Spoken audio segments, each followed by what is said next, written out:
Hello and welcome back. I'm Barbara O'Neill. Today we're diving into gut health, which is vital for our overall well-being. A balanced gut can enhance your health, but an imbalanced one can lead to issues. Did you know 40% of people worldwide face chronic gastrointestinal problems? It's more common than you might think. In this video, we'll cover the gut's anatomy, the digestive process, nutrient absorption, and practical tips to boost gut health. Stick around until the end for extra tips you won't want to miss. So the mouth is the first organ of digestion.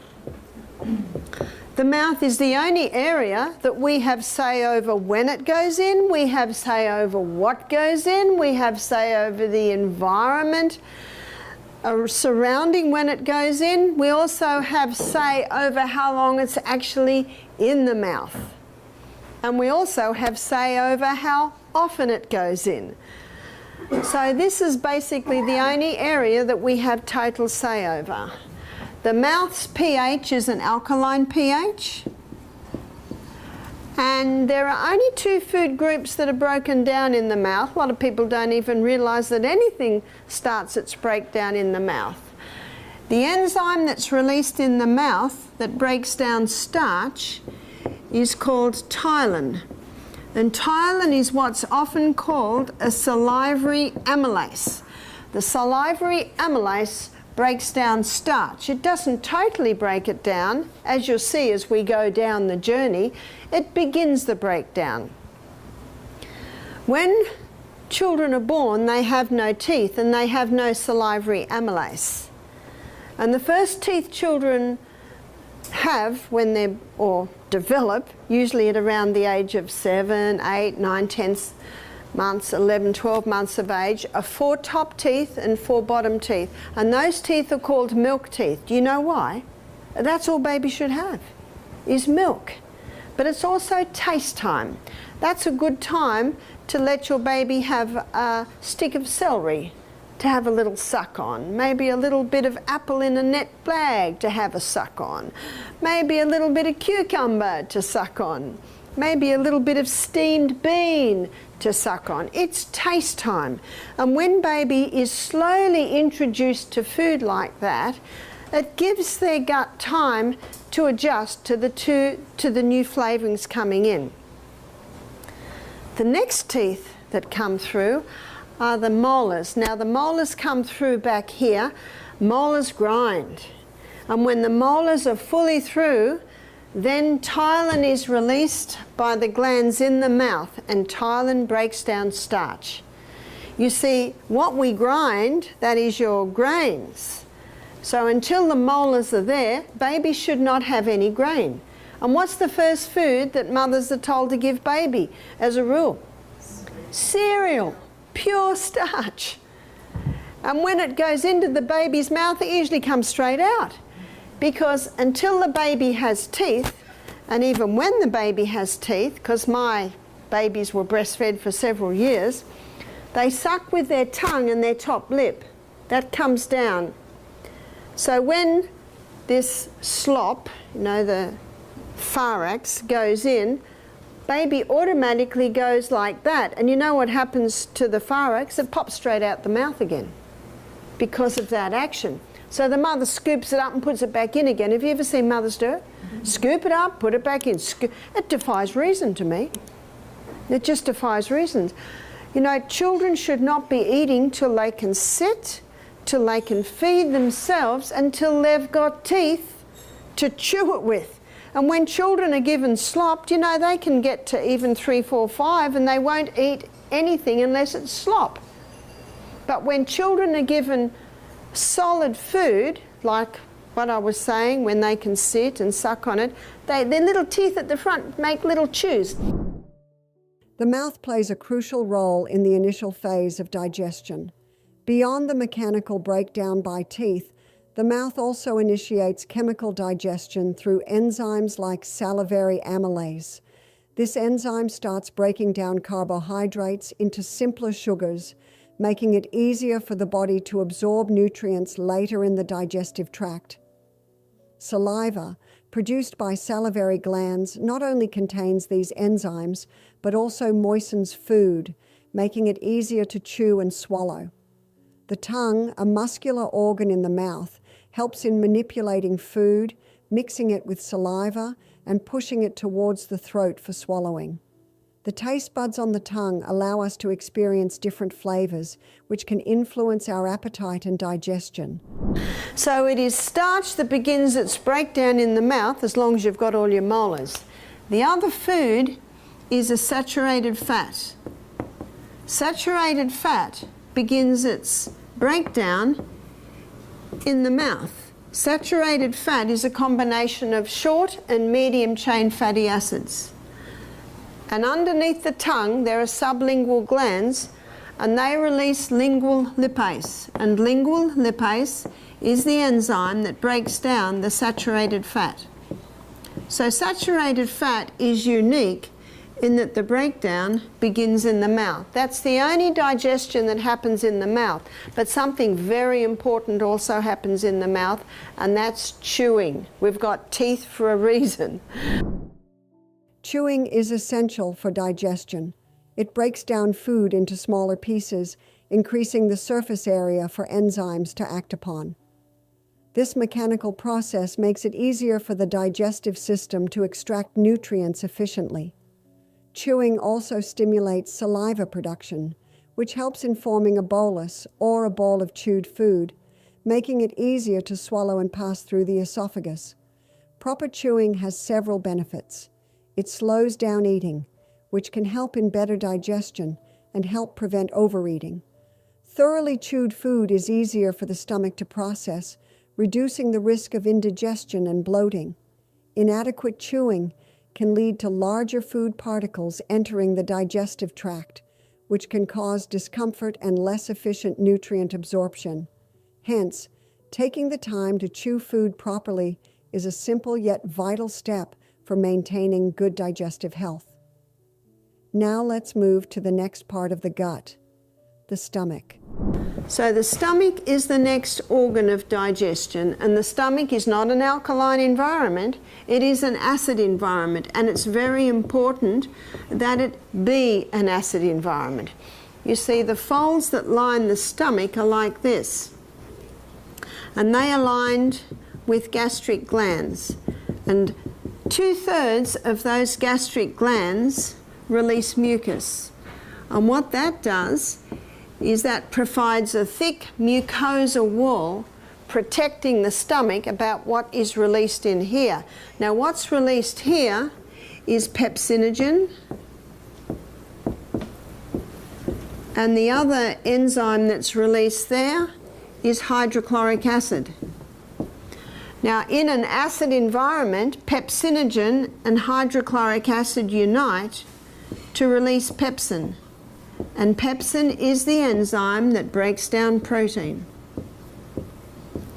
So the only food that's broken down in the stomach is protein, and it's broken down by pepsin. Hydrochloric plays a very important role.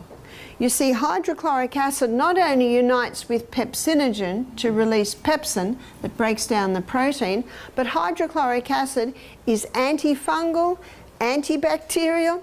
So if any fungus or yeast or bacteria happens to be on the food we're eating, if you've got nice strong hydrochloric acid, it basically annihilates it.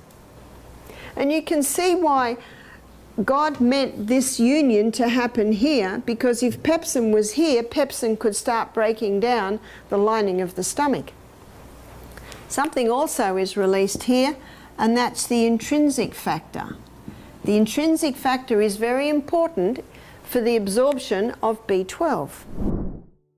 The intrinsic factor is a glycoprotein essential for the absorption of vitamin B12 in the small intestine.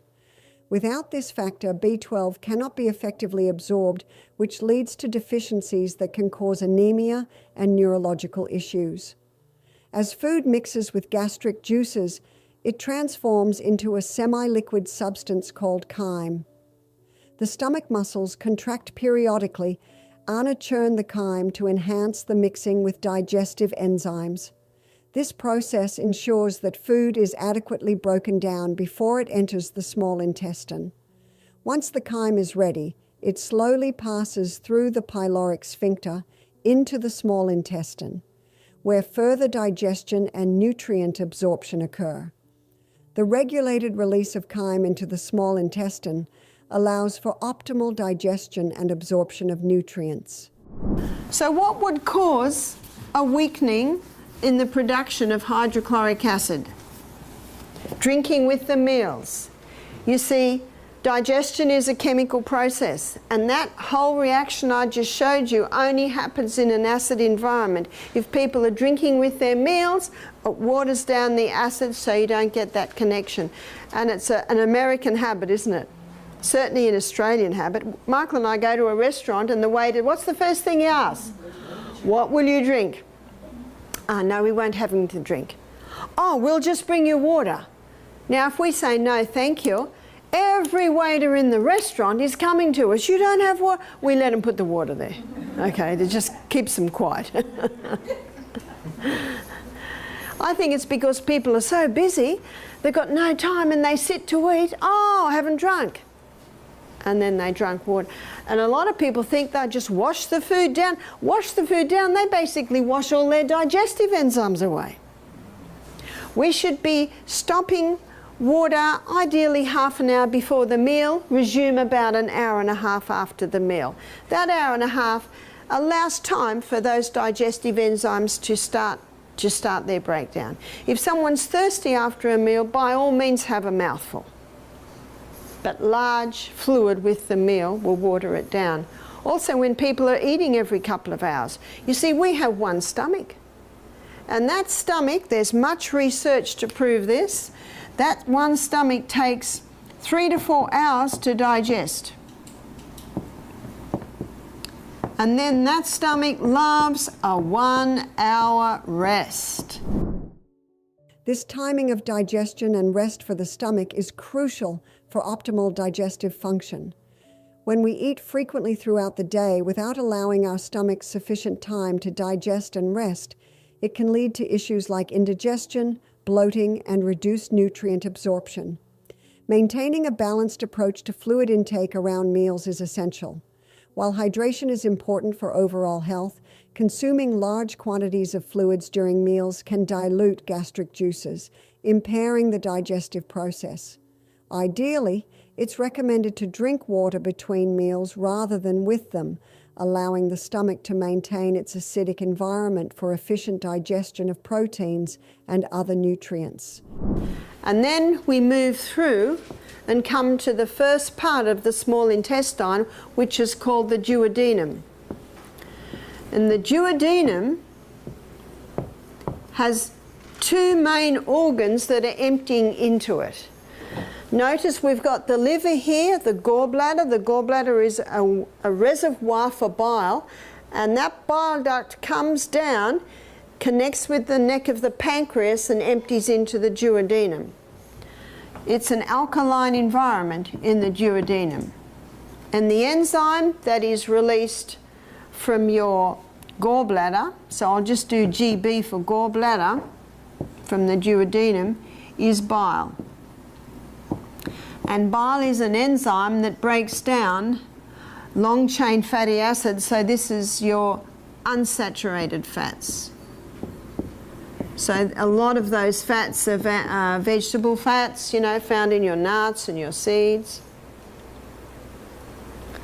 From the duodenum, the pancreas also releases some enzymes in there. And the pancreas releases pancreatic lipase. And pancreatic lipase does the final breakdown of the unsaturated fats. They're the long-chain fatty acids. So bile starts it, pancreatic lipase finalizes it.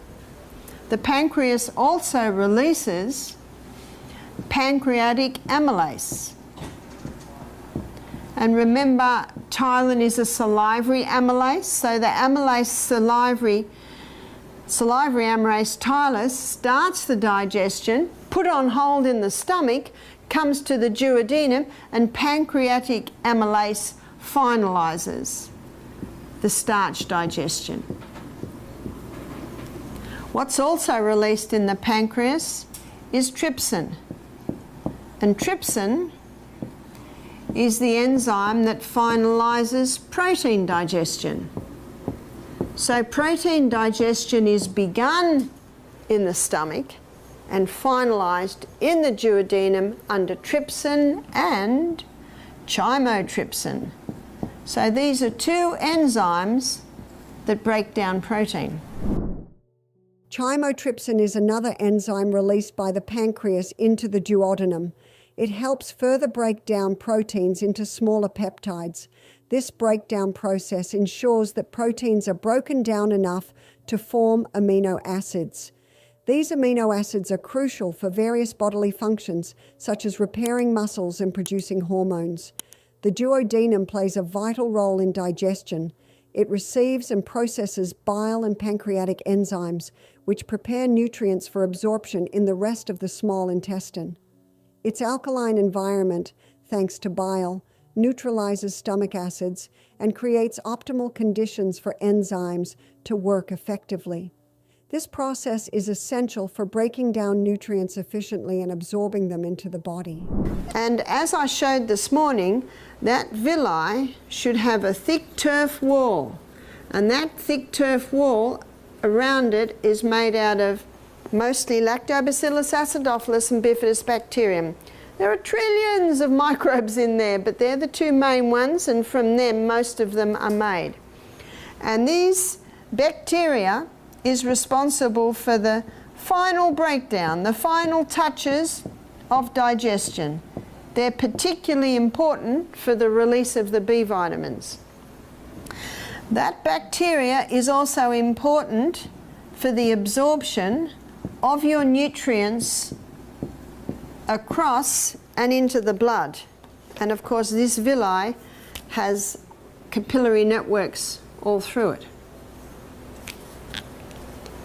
That thick turf wall, those microbes, are responsible for protecting the blood, wrong colour, protecting the blood against harmful pathogens that might be in the gut.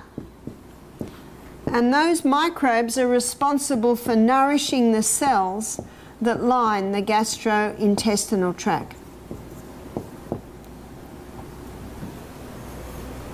No wonder I call it the grand finale of digestion. The villi in the small intestine play a vital role in nutrient absorption. Their microscopic finger-like projections increase the surface area available for absorbing digested nutrients into the bloodstream. This efficient absorption process is facilitated by the capillary networks within the villi, which transport nutrients to the body's cells for energy production, growth, and repair. The microbial ecosystem within the gut, dominated by Lactobacillus acidophilus and Bifidobacteria, helps maintain gut health. These beneficial bacteria not only aid in digestion, but also contribute to overall immune function and protect against harmful pathogens. How do you know if the gut's working right? Let me give you a story of a man that came to our health retreat with his wife. He was 68, his wife was 67. I said, "What is your reason for coming to our retreat?" He said, "I'm here to accompany my wife." I said, "Right." I said, "How many bowel movements do you average a day?" Because I did a health assessment on him. He said 6. I said, "Oh, that's a lot." He said, "Yes, I've got irritable bowel." I said, "Oh, are you on medication?" "Yes," and he listed the anti-inflammatories and the cortisones. He said, "Yes, recently the doctor said I can do no more for you." I said, "Oh." And then I looked at what he ate. He loved bread, he loved meat, he loved dairy, and he loved sugar, and he loved a couple of scotches every night. You see, when you're healing an irritated gut, this is what you've got to do. Number 1, stop all the irritants. What are the irritants? Wheat, dairy, in fact all the things he was having. Refined sugar, alcohol, All of these foods are like kerosene to a fire to an irritated gut. And he was having lots of them. Number 2, probiotic. Probiotic is for life. And that cortisone that he was on, it can break down that gut flora. The very thing he was taking to supposedly heal him, it wasn't at all. All it does is stop the gut being inflamed. And on all that medication, he's going 6 times a day. And number 3, there is a herb called slippery elm, and slippery elm coats, soothes and heals the lining of the gut. Improving gut health involves several key strategies beyond eliminating irritants and incorporating probiotics and herbs like slippery elm. One crucial aspect is dietary modification. Eating a diet rich in fiber from fruits, vegetables, and whole grains can support digestive regularity and feed beneficial gut bacteria. Fiber acts as a prebiotic. It promotes the growth of healthy gut flora essential for optimal digestion and immune function.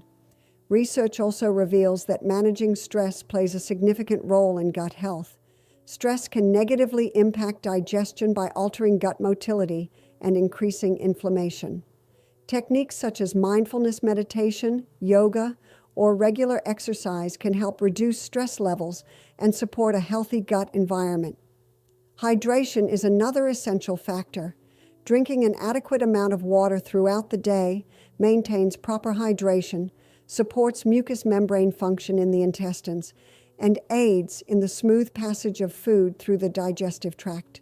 Incorporating fermented foods rich in probiotics, such as yogurt, kefir, sauerkraut, and kimchi, can potentially introduce beneficial bacteria into the gut.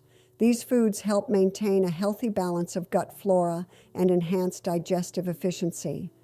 Thank you for joining me today to explore the topic of gut health. I hope you found the information insightful and useful for your wellness journey. If you have any questions or need further details, please feel free to leave a comment below. I value your feedback. And don't forget to give this video a thumbs up, subscribe to our channel for more valuable health insights, and explore our other videos for additional tips on leading a vibrant and healthy life.